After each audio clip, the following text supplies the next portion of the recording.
Bu ne yeşil, bu ne mavi, bu ne sarı yolumuzda.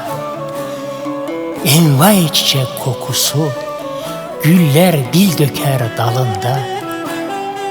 Çeker toprağa hasreti, salkım söğüt bağında.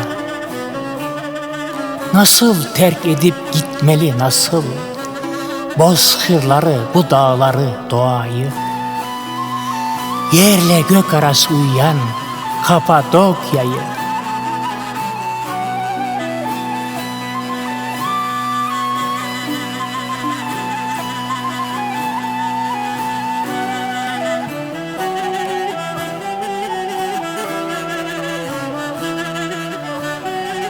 Uğulda, uğulda, uğulda, ılgıt ılgıt esen sonbahar rüzgarı. Bir dal koparabilecek misin bakalım gönlümüzden? Bu şarkılar, bu türküler, bu şiirler, bu halis sözler var iken dile gelmemek gaflettir özümüzden. Dört mevsim sana isim, cennet makamıdır dilimizde.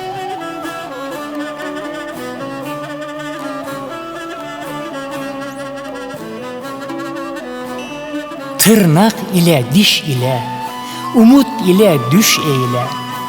Dayan dizlerim, rüsva etme beni.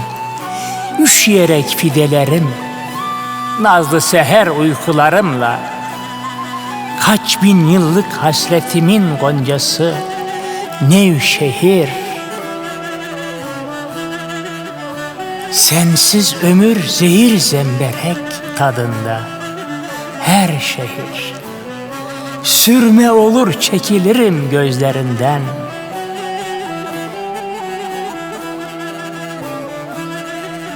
Görmeli Gülşehir kalesinden seyranı görmeli. Avanos'ta testi kebabını yemeli. Göreme'de taslı ayran içmeli. Ürgüp'te uyanmalı bayrama. Kızılırmak'ın seyrine kapılıp gitmeli.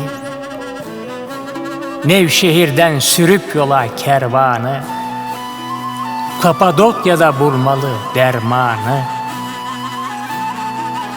Demeli her adımda demeli. Yürür ürkek gelinleri, elleri kınalı, kulakları küpeli, gözleri sürmeli. Öperim, öperim, öperim toprak kokan anaların ellerini, ellerini, ellerini.